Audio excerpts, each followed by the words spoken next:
Today's topic for discussion is planes, quadrants, and nerves and vessels of anterior abdominal wall. So let's start with the regions, quadrants and planes.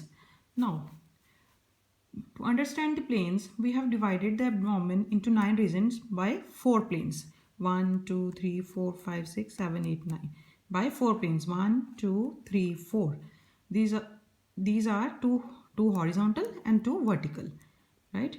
The horizontal planes, they are transpyloric plane, and the second one is intertubercular plane, transtubercular or intertubercular, transpyloric plane or transtubercular plane. And the vertical are the right lateral and left lateral planes, right? Right lateral and left lateral. This is left lateral, this is right lateral plane, or or they may be termed as mid clavicular or mammillary planes lines, right? Now, how this transpyloric plane is? This transpyloric plane of Addison passes between suprasternal notch and pubic symphysis. It passes midway between suprasternal notch and pubic symphysis, right? Now, anteriorly it passes through the tips of 9th costal cartilages, and posteriorly it is present on the, I have drawn here, lower border of L1 vertebra, right? Anteriorly it passes through tip of 9th costal cartilage, posteriorly it passes through the lower border of the L1 vertebra. Similarly, the transtubercular plane, it passes through the tubercles of iliac crest, right? As we know, iliac crest is a part of a hip bone, pelvis, right? And the body of posteriorly, body of vertebra L5, upper border of the vertebra, right? Now the right and left lateral planes, they correspond to midclavicular or mammillary lines, as I already discussed. Each of these vertical plane passes through the midinguinal point, right, and crosses the tip of the 9th costal cartilage. Okay. Now these 4 planes, divide them into 9 quadrants. Now I will show you the quadrants. This one is, I have written there, right hypochondrium. This is left hypochondrium. This is right lumbar. This is left lumbar. This is right iliac fossa. This is left iliac fossa, right? These are bilateral. Now midline quadrants, this is epigastrium. This is umbilical, as umbilicus lies in this region, and this is hypogastrium. So what is the importance of these quadrants? The position of the many organs we verbally correlated with the quadrants. Like liver chiefly occupies the right hypochondrium, right? Stomach and spleen, they occupy the left hypochondrium. Duodenum lies in relation to the posterior abdominal wall. It is retroperitoneal. So jejunum and ileum, they fill up umbilical, lumbar and iliac regions, right? So these things are important, and we discuss the individual viscerals, these quadrants. Now come to the nerve supply of blood vessels. Let's start with the arterial supply, right? Now, vessels of anterior abdominal wall, I have drawn in this diagram. Yes, arteries. So these are superior epigastric artery. I have drawn this as superior epigastric artery. This is inferior epigastric artery. So these are the deep arteries actually. Superior epigastric artery, inferior epigastric artery. Superior one, it is the terminal branch of, as we have discussed, internal thoracic artery, right?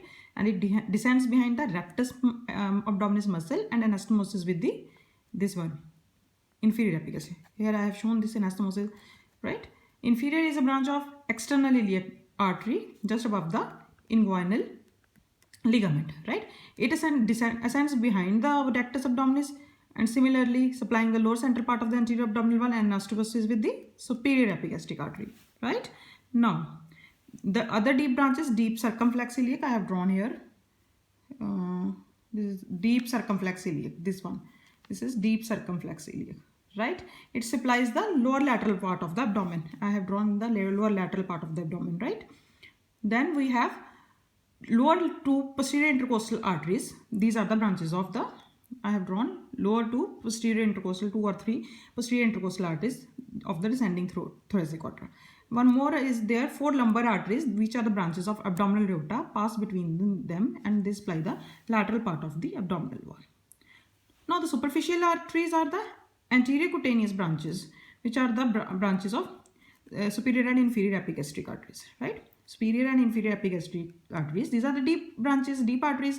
So they give superficial branches, which are known as anterior cutaneous branches. These are anterior cutaneous branches of the superior and inferior epigastric artery. Then lateral cutaneous branches of posterior intercostal arteries, right? I have shown you intercostal arteries. So they give lateral cutaneous branches, right? Then we have superficial epigastric. I have drawn, here is the superficial epigastric. I have drawn, this is the superficial epigastric artery, right?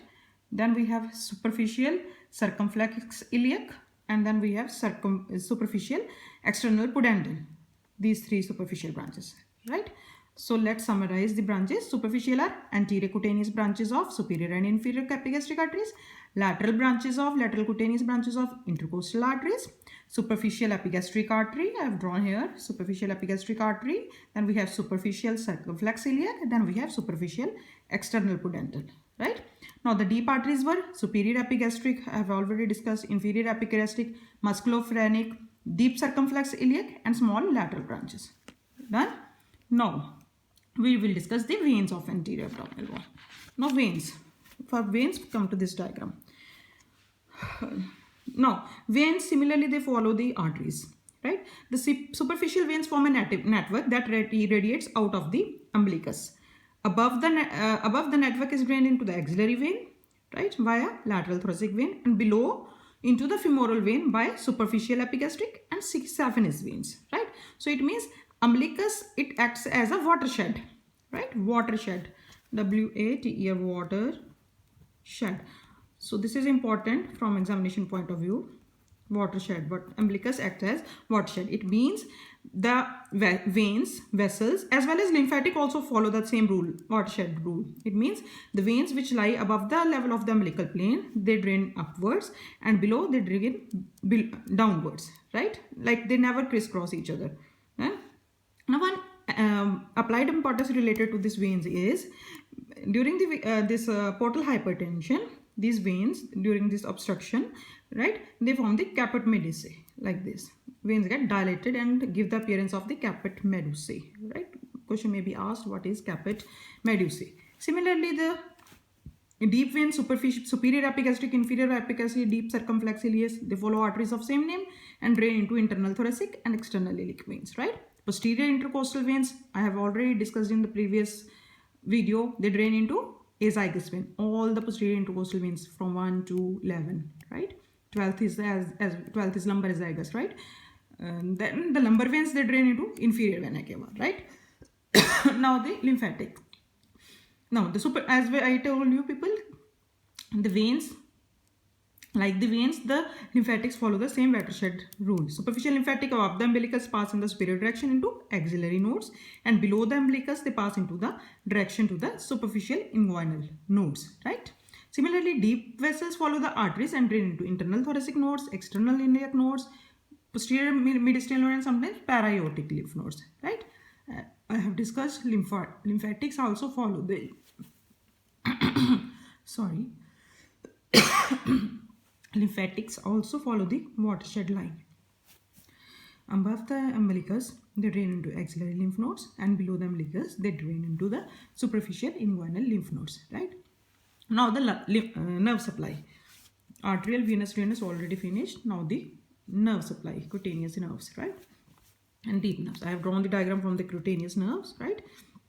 The skin and muscles of the anterior abdominal wall, they are supplied by T7 to T12 nerves. I have drawn here T7, 8, 9, 10, 11, 12. And L1 sometimes. L1 actually is a component of ilioinguinal and iliohypogastric nerves. So, right, lower 5 to 6 intercostal nerves. I have lateral cutaneous branches of the intercostal nerves. Through anterior, these are the anterior branches, right? Anterior cutaneous branches are branches from T7 to T12, right? And lateral cutaneous branches. Done. Then we have iliohypogastric, I have drawn, and ilioinguinal nerves. Done. No, this is all about the today's lecture of these quadrants, nerves, vessels, and lymphatics of anterior abdominal wall. Thanks.